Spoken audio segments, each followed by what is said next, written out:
Going strong now for over 40 years. The Transformers franchise has captured the imagination of fans around the world. From its simple beginnings as a lineup of toys to become larger-than-life characters told in stories in comics, cartoons, and even movies. There's certainly more than meets the eye to these robots in disguise. Autobots, roll out! Today, I'm going to bring you into the world of the Transformers in a different way. More than just the history of the franchise, we're going to look through it the eyes of a lifelong fan and why it still resonates even today. Autobots, transform and roll out!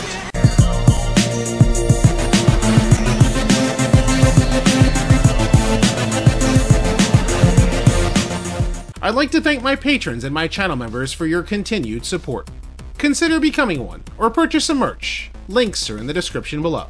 Now before we take a look at where I became a fan, we have to go back to Japan.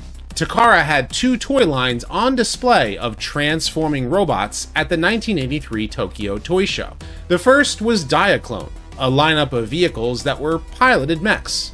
As a subline of Microman, the Micro Change toy line featured robots that transformed into everyday objects. When a representative at Hasbro saw these toys, they decided to import them under a single brand, the Transformers. It is a world transformed, where things are not what they seem. It is the world of the Transformers. Transformers, more than meets the eye. Deciding on a good versus evil concept, all the cars and the trucks were the good robots, the Autobots.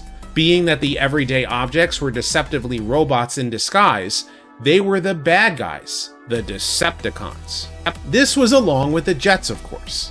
From the success of Hasbro's relaunch of their flagship property, G.I. Joe, with their Real American Hero line, Hasbro turned to Marvel Comics to give a backstory to the Transformers. With the talents of Jim Shooter, Denny O'Neil, and Bob Budiansky came their origin, names, and personalities. Hailing from the planet Cybertron in a war that ravaged their home, the Autobots and Decepticons came to Earth, taking on the forms of Earth vehicles and objects in a battle over energy resources. The Autobots sought to make peace with the inhabitants of Earth, while the Decepticons were driven by a goal of galactic conquest. We're Autobots. We're from Cybertron, a planet far from Earth. The heroic Autobots were led by the noble Optimus Prime as they battled against Megatron and his evil Decepticons. I will build the ultimate weapon to defeat the Autobots, to control the planet, to conquer the universe! The stories of the Transformers were told through both the Marvel Comics and an animated series co-produced by Marvel Productions and Hasbro's advertising agency, Sunbow Productions. In February of 1984, Hasbro unveiled the Transformers at New York Toy Fair. In May, the first issue of the comic hit newsstands around the country, and the first episode of the animated series aired on September 17, 1984. The toys were an instant success, as were the sales of the comic and the ratings of the cartoon. They're selling so well we can never keep them in stock. In fact, Optimus Prime was the toy to get that year for the Christmas season. Folks, these robots are hot. Get them by Thanksgiving weekend so you can give them at Christmas. For me, the very first episode that I watched was the episode Countdown to Extinction. What makes this episode interesting is that it's basically part 4 and the aftermath of a major arc known as the Ultimate Doom, with the Autobots chasing the Decepticons in a race to Dr. Arkeville's lab. It even featured one of the few team-ups of both Optimus Prime and Megatron to stop a more dire threat. Something in me sparked. I was instantly hooked. From there, I had to have the toys. My very first toys were Bumblebee, Cliffjumper, and Starscream. In fact, my Cliffjumper toy still survives to this day without his feet. But for sure, I diligently watched the show whenever it was on, with some of my other favorites, which included He-Man, Voltron, and the Super Friends. As time went on, I collected more of the toys. I remember getting Grimlock, Snarl, Jetfire, the Combiners, many others, and I got a few of the comic book issues at newsstands. To my kid brain, I didn't know that the stories in the comic and the cartoon were completely different timelines. To me, it was just another Transformers adventure. In the fall of 1985, the second season of the cartoon aired, and it moved from Saturday mornings to airing Monday through Friday. And sure enough, I was watching, mostly from my grandparents' house, as my family was in the process of moving from New York to New Jersey. And while I was collecting the toys and watching the show and reading issues of the comics, commercials teased something big. Escape into fantasy this summer, into the incredible rock and roll adventure, Transformers the movie. Don't miss it. That's right, a movie event that was beyond good, beyond evil, and beyond my wildest imagination. I begged my parents to see it back in August of 1986. I was blown away by the music, the animation, and I really loved the new characters. The transformation of Unicron on the big screen was quite a sight to see, and I really wanted to see where the Transformers were going next. And I find it interesting as the movie killed off many popular characters to make room for new ones. It was certainly a gut punch to everyone that they killed Optimus Prime. Yet for some reason, I wasn't upset by it. Maybe because I had already mourned the death of my grandmother, or maybe because a lot of other 80s movies had a lot of death in them. I'm just not sure. But it sure affected a lot of people. For me, I was just excited to see this awesome Transformers movie. My favorite character, Rodimus Prime, was the hero of the story. And that feeling continued the following month as Season 3 picked up where the movie left off. For a fan to see something like that connect the way that it did, I just wanted more. Of course, I wanted to collect more toys as well. I remember getting Metroplex and Skylinks for Christmas that year, and the adventures that I had with the toys went well beyond where the cartoon or the comic book ever went. I imagined episodes that happened in between the ones that we saw, and this imagination continued long after the show ended. Season 3 concluded with the return of Optimus Prime in 1987, and a short 3-episode conclusion to the show made up all of Season 4. But as a kid, I didn't know it was all over. Transformers wasn't going to be producing any more episodes. But there was a rerun season in 1988, bookended by a Power Master Optimus Prime. This, of course, went along with his toy, and like I said before, my imagination just soared as to how he became one, being that I don't remember picking up any more comic books at the time. But for this later half of the original Transformers, there was probably a good reason for this. Cartoon and toy lines back then, and maybe even today, have a brief 3-year window of popularity before the hype begins to simmer down. The next big things were ready to take the Transformers' place. And while it came out in 1985, I got a regular Nintendo, or the Nintendo Entertainment System, for Christmas in 1987. And that same month, another big franchise went from a niche comic book to a mega hit cartoon and toy line, the Teenage Mutant Ninja Turtles. And sure enough, I was swept up in Turtle Mania. But that'll be a discussion for another day. I still collected Transformers, but the Nintendo and Turtles had my full attention. And little did I know, the attempts at keeping the brand alive with Pretenders, Micromasters, and eventually Action Masters drew the line to a halt in 1990. At the time, as many knew, that was it for the Transformers.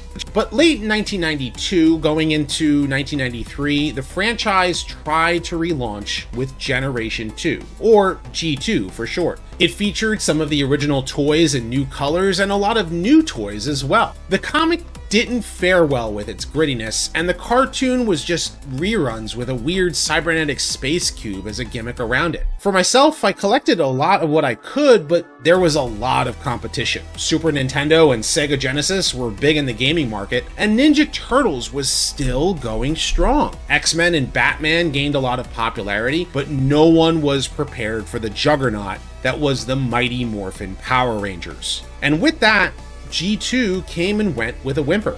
However, it is responsible for the term G1, or Generation 1 for the original lineup of toys, comics, and cartoon. Around this time, about the mid to late 90s, I was going from middle school to high school, and video games had my attention. That, hanging out with friends, and of course, girls. So I've told my story before about Beast Wars and its importance, but my initial reaction to it wasn't positive with the CG animation, the beast modes being so different. Eventually, I did give the show a chance. Well, that's just prime! Once I saw that it was connected to the original show, I got hooked the same way I did way back in 1984. I wanted to watch every single episode up until that point, and of course, collect the toys. The episode Agenda Part 3, which concluded Season 2, was just mind-blowing to me. I could not wait to watch Season 3, and I began to join message boards online just to find out as much information as I could. And that is where the name RodimusPrimal came from. Interacting with fans, and each had their favorite part of the franchise. Of course, there were arguments. Everything from the truck not monkey holdouts to who became Cyclonus, the origin of the Constructicons, whether or not you like the cartoon or the comic better. I was really upset to learn that Beast Wars was coming to a close. Beast Machines just didn't capture that same drive that Beast Wars did. It felt like it was just dark for being dark, and I didn't like the directions that the characters went. And the toys, they left a lot to be desired. However, I finished high school and began working at Toys R Us as I started college. Robots in Disguise in 2001, it was like a breath of fresh air for me. The cartoon was fun, the toys were so intricate and detailed. Sure, they were beasts, but cars and trucks were back. The fire engine Optimus Prime sold like hotcakes, and so even as an employee of the biggest toy store, didn't make it easy to get. And since then, I've never stopped being interested in Transformers. I went completionist throughout the Robots in Disguise toy line, and at least tried to with the Unicron trilogy. And it was at this time that DVDs became a thing, so I was finally able to share my love for the origins of the franchise as the original movie came out on DVD, and so did the G1 box sets. I was also going to conventions, chatting on message boards, and I read the Dreamwave comics. It was in the middle of all of that that I met the girl who would eventually become my wife. Now, she watched every single Transformers series with me, joined the message boards, and she even started her own little collection. But being an adult certainly meant that you'd still get made fun of for being a nerd. I mean, collecting toys, playing video games, all of that. I mean, geek culture just wasn't yet mainstream. But I remember the chatter around a big blockbuster movie that was going to please the G1 fans, while the cartoons were going to be still aimed at younger fans. This was sometime around 2004, 2005. The buzz for it was huge. We demanded the original voice actors return. We wanted the story to be handled with care. We wanted our favorite characters to not only be in the movie, but also to look like the characters, even if the alt modes were changed. And that's what all the conversations were about on the message boards. Fans, though, we probably should have known better. You know, X-Men in 2000 made the joke about yellow spandex. So it's no secret that a lot of people in Hollywood look down on the source material. They always have. So the first movie came out in 2007, and the robots look nothing like what the fans were promised. Peter Cullen was initially the only voice actor to make his return. Sam, I owe you my life. The story works for an alien invasion film, and maybe even a G.I. Joe movie, but it was not the Transformers that was promised to us 2 years prior. But it did bring in a lot of new Transformers fans, and they loved it. More power to them. But as the movies directed by Michael Bay came and went, I found myself just not finding much enjoyment from them. My wife, she hates the Bay movies way more than I do. And my kids, they don't find any recognition from the characters. In fact, my daughter had gone on the Transformers ride in Universal, and, you know, she was like, where's Starscream? She didn't realize that Starscream was in the ride.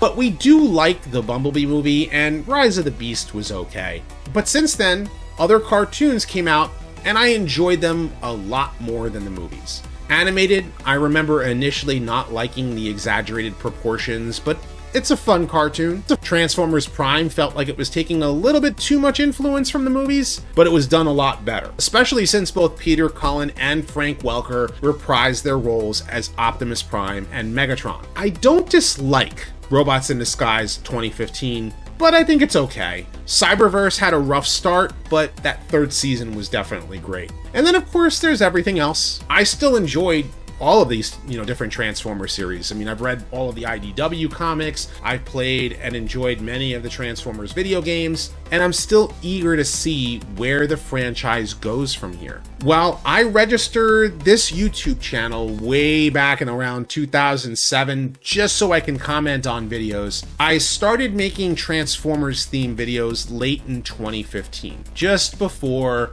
my daughter was born. You know, at first, I wanted to open back up some of the discussions of those early message board days. Who became Cyclonus, what was the right color for Rumble, and so on. And eventually, it took shape to where I can share all the Transformers knowledge that I've acquired over the years. I mean, now look at the franchise. We've reached a 40-year history of the brand, and there doesn't seem to be any signs of it slowing down. Transformers Earthspark may be coming to a close, but I'm sure the younger audience-centered cartoon and toys will arise afterward. Skybound is publishing an amazing Transformers comic book right now. Transformers 1 is currently in the theaters, and if you haven't seen it, I'll say it's very good. As for the toys, everything from the main cartoon, the movies, and the collector's line of Transformers is still going strong year after year.